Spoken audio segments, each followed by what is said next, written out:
भारत के ऐतिहासिक शहर, इसकी धरोहरें, इतने खूबसूरत पर्यटन स्थल, ये सिर्फ केवल अतीत की याद नहीं है बल्कि हमारी पहचान है।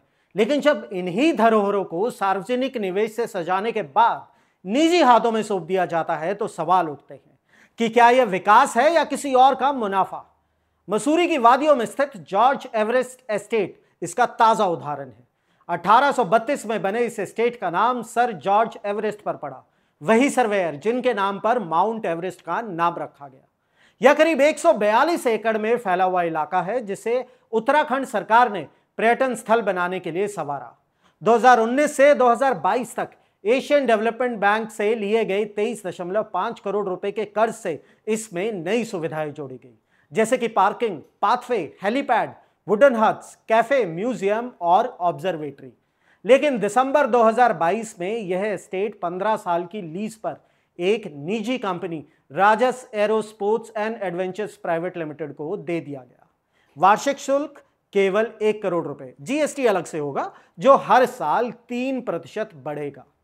यहां विपक्ष, खासकर कांग्रेस पार्टी ने आरोप लगाया कि जिस संपत्ति की वास्तविक कीमत 30,000 करोड़ रुपए आकी जा सकती है उसे महज 1 करोड़ रुपए सालाना पर सौंप देना सार्वजनिक हित के लिए अन्याय है।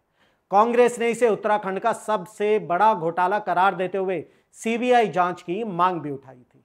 अब जरा टेंडर प्रक्रिया पर नजर डालिए और जैसे ही आप इसके आंकड़े देखते हैं, इसकी प्रणाली को देखते हैं, तो अपने आप आपके मन में शंका उत्पन्न होती है।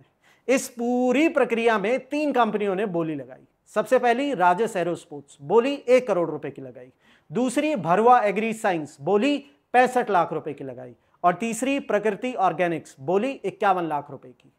प्रकाशित खबरों के मुताबिक इन तीनों कंपनियों का नियंत्रण आचार्य बालकृष्ण से जुड़ा है, जो पतंजलि आयुर्वेद के मैनेजिंग डायरेक्टर है।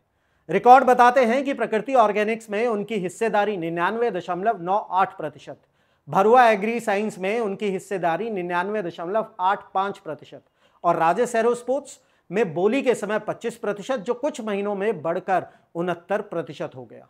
और इतना ही नहीं, बाद में हारने वाली दोनों कंपनियां भी उसी कंपनी की शेयर धारक बन गई जिसने टेंडर जीता। सोचने वाली बात है कि जब टेंडर शर्तों में साफ लिखा होता है कि बोली लगाने वाली कंपनियां आपस में साठगांठ नहीं करेंगी, तो क्या इसे सामान्य प्रक्रिया माना जा सकता है? पर्यटन बोर्ड का कहना है कि ड्यू प्रोसीजर का पालन हुआ, यह असामान्य नहीं है। लेकिन वित्तीय आंकड़े अलग तस्वीर दिखाते हैं। 2022-23 में राजस एरोस्पेस का टर्नओवर था 1.17 करोड़ रुपए और 2023-24 में यह बढ़कर हो गया 9.82 करोड़ रुपए, यानी एक साल में 8 गुना का उछाल। जबकि सरकार को सालाना मिलते हैं केवल 1 करोड़ रुपए। तो असली फायदा किसे हुआ, सार्वजनिक खजाने को या निजी कंपनी को? वहीं पर्यटकों से भी भारी शुल्क वसूले जा रहे थे। कार पार्किंग 4 घंटे के लिए 1000 रुपए, एंट्री फीस 200 रुपए, हेलीकॉप्टर राइड 5000 रुपए। इसके अलावा कंपनी को Uttarakhand state air connectivity scheme के तहत सरकारी हेलीपैड उपयोग करने की छूट और प्रति सीट 5000 रुपए की सब्सिडी भी मिली। यानी जनता का पैसा पहले निवेश में लगा, फिर सब्सिडी में गया और मुनाफा निजी कंपनी के पास गया। स्थानीय निवासियों और हेरिटेज एक्टिविस्ट्स ने आरोप लगाए कि कंपनी ने गांव तक जाने वाले 200 साल पुराने तक रास्ते बंद कर दिए हैं। ग्रामीणों को लंबा चक्कर लगाकर अपने गंतव्य स्थल पर पहुंचना पड़ता है। साथ ही यह क्षेत्र इको सेंसिटिव जोन है, जहां पर्यावरणीय संतुलन पहले ही नाजुक है। जून 2025 में उत्तराखंड हाईकोर्ट ने इस एस्टेट में टोल वसूली पर अंतरिम रोक लगाई, यह कहते हुए कि मामला लीज उल्लंघन और सार्वजनिक रास्तों पर अवैध टोल से जुड़ा है।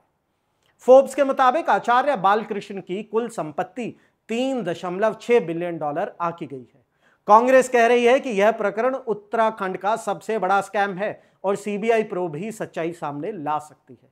वहीं सरकार का कहना है कि पूरा आवंटन कानूनन हुआ और विपक्ष केवल राजनीतिक बयानबाजी कर रहा है।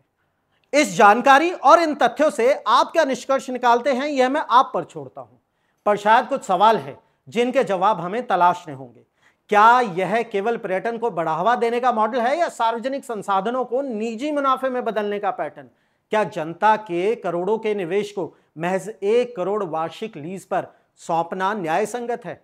और क्या टेंडर प्रक्रिया की पवित्रता बची रहती है जब सभी कंपनियां एक ही व्यक्ति से जुड़ी पाई जाती हैं? जब पहाड़ प्राकृतिक आपदाओं से जूझ रहे हो, तब क्या हमारी नीतियां जनता के हित में होनी चाहिए या किसी कारोबारियों के पक्ष में? आप सोचिए, क्योंकि जवाब हमारे ही सवालों में कहीं छिपा है। जय हिंद। चुनावी वादों का वड़ा पाव, अर्थव्यवस्था का भरता, गर्मा गर्म मुद्दों का चटपटा विश्लेषण, व्यंग का तड़का with a bit of serious discussion. हर हफ्ते special episodes, stories on spotlight with Parvesh Pamil, only on Rapid Leaks YouTube channel.